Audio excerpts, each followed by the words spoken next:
Hey folks, how's it going? This is Iron Seagull here, back with another Sims Info and Thoughts video.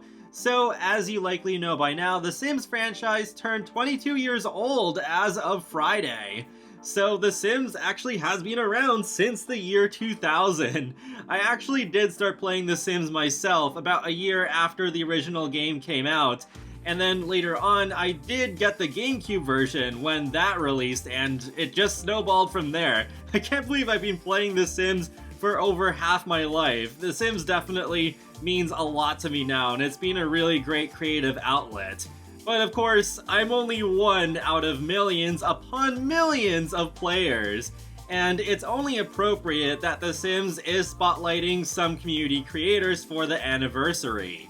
The first thing is that there are a few different live streams from various creators over the next few days. So The Sims tweeted, "Feelin' 22, Hoopla Borpna, join in on the birthday fun this whole weekend with creators. From live streams to giveaways, you won't want to miss out." So we have live streams from Juno Birch, Hextian, Cottony Socks, Dr. Gluon, and Little Simsy. That's not all though, as The Sims did a second tweet saying, "Oh, and what's a celebration without tunes? We're adding new music to The Sims 4. Hyper Sim Time, Sim Place, and Fiwa Funa Wabi from The Sims 2 and The Sims 3 are making their return in The Sims Delivery Express on February 9th. Which game brought you to The Sims?" Well, I answered that question at the beginning of the video already, but hey, that's cool. I was not expecting them to add even more retro music because basically between the Sims 1 OG loading screen music that we got in the Carnival radio station from the recent patch, and then these two songs, you have one retro song coming back from each Sims game.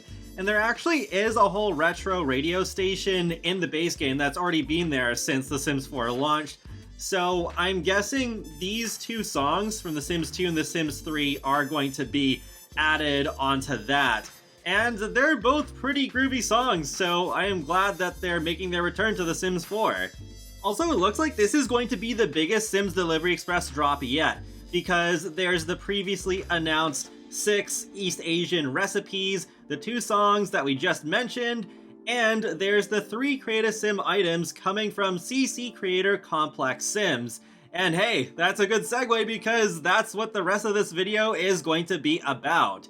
So The Sims tweeted, "Content creator Complex Sims began his journey making Let's Play videos, and now he's keeping Sims on lock and intact with his own fashion-based content and the 3 new Create Sim items available to all players on February 9th.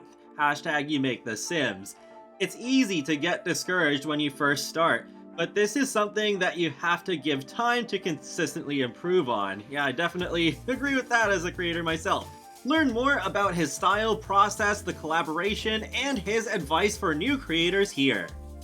On the blog post it says Complex Sims is just 24 years old, but he's already been playing The Sims for nearly 20 years. He first fell in love with the game's endless world and possibilities, but his affection continued with the community.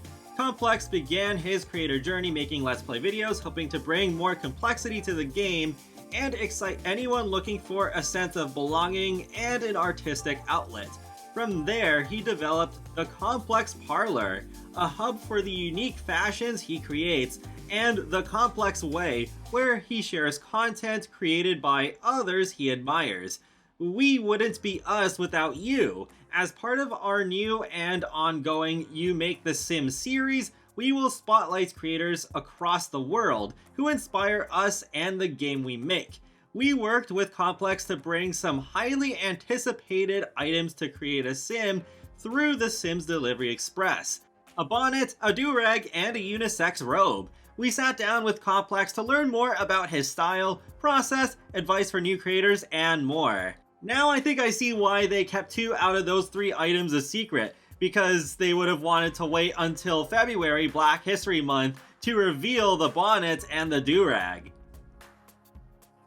We'll actually have a much better look at all 3 items with the screenshot at the end of the blog post, but for now let's continue.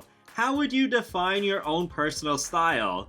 I would define my own personal style as complex. I don't really like to stay in a box. One day I might have on jeans and a jersey with matching sneakers, and the next day I might have on a button down and dress pants with loafers. I like to wear whatever I like that day.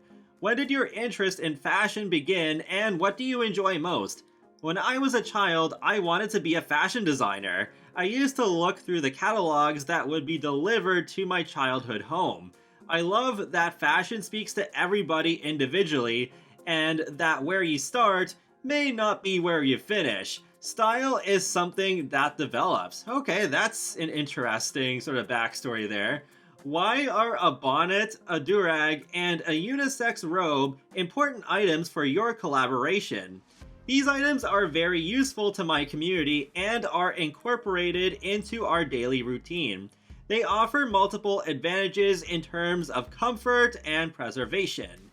I've used every one of these items in my everyday life at some point. These items being integrated into the base game will allow a lot of the core fans to feel seen and represented. If you have these items when you need them, they're pretty much an insurance policy against looking a mess when you wake up. You've seen them everywhere, from the corner store to the airport, even the runway. These items will keep you on lock and intact wherever you go. I think they're important to expand the possibilities for players who like to accommodate Sims of diverse backgrounds. It will also allow some players more representation because they fit into their everyday lives. Okay, that's good. I really like that explanation for these items. Why did you select these colors and prints? I selected the specific patterns that I did because I wear and have worn some of these items myself. I have quite a few and chose them based on what I currently have. I would say that my favorite pattern was the Kenta-inspired one. All the colors really represented the cultural pattern very well. What's a challenge you faced as a creator, and how did you overcome it? People telling me what they think my value is and that creators deserve less support. There's always going to be people who think you should not get the recognition you do. I feel if you're putting in the work and constantly improving, then you should declare your value. Don't allow people to make you feel bad for the support you get. It was my support system, the Complex Crew, that helped me overcome this. What advice would you give someone interested in creating content? Remain consistent and build your portfolio. Yes, I agree with that 100%, especially the remaining consistent part. It's easy to get discouraged when you first start, but this is something that you have to give time to consistently improve on. Expand your knowledge by searching the web for what you want to know. I promise, there's at least one tutorial on it. So true. Also, be appreciative of the people who celebrate you during your journey. Support goes a long way. Are there others that inspired you to begin creating content? Definitely. I had initially started by doing recolors of in-game content, but this was all before I met Ebonics. I had already been reading up on it, but her content piqued my interest. We developed a genuine friendship, and she kindly aided me in my understanding of Blender. I also looked to creators like xMira, who shared information with a lot of creators in streams, and creating a platform like the Black Simmer, which bred a lot of creative inspiration. After them, I found support and inspiration from multiple creators and streamers I hold dear, like Ferxo Sims, K's Customs, Dorific Sims, King Black Cinema, J Sims, Hard Sway, Sim4Locker, Dorico Sims, Bergdorfers, Doxus, Kakashi, 101 Kalia, The Fashion Girl, and more. So here's a screenshot with a good look at the 3 items coming from Complex Sims next week. And yes, all 3 of these look so good. I love the matching leopard print as well. So as someone who spends a lot of time in Create a Sim, I'm definitely going to use these items quite a bit. I am glad that they are continuing to collaborate with custom content creators, especially when they are bringing styles that aren't really represented in the game yet, or they're like certain types of items that we could use more of. So I hope they will continue to do this. Maybe even expand that to modders. Not necessarily for all like really big features, but even some small quality of life things.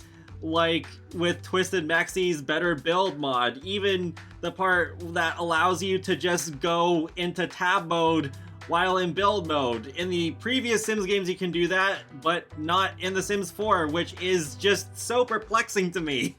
Or like Low Poly Pancakes mod, where in group conversations with the panel at the top, you can just right click on a sim to instantly take them out of the conversation. So when you're at a bar and then there's constantly strangers butting in, then yeah, you can just instantly say bye-bye to them, and that's great. That would be awesome, I think, to just put in the game officially.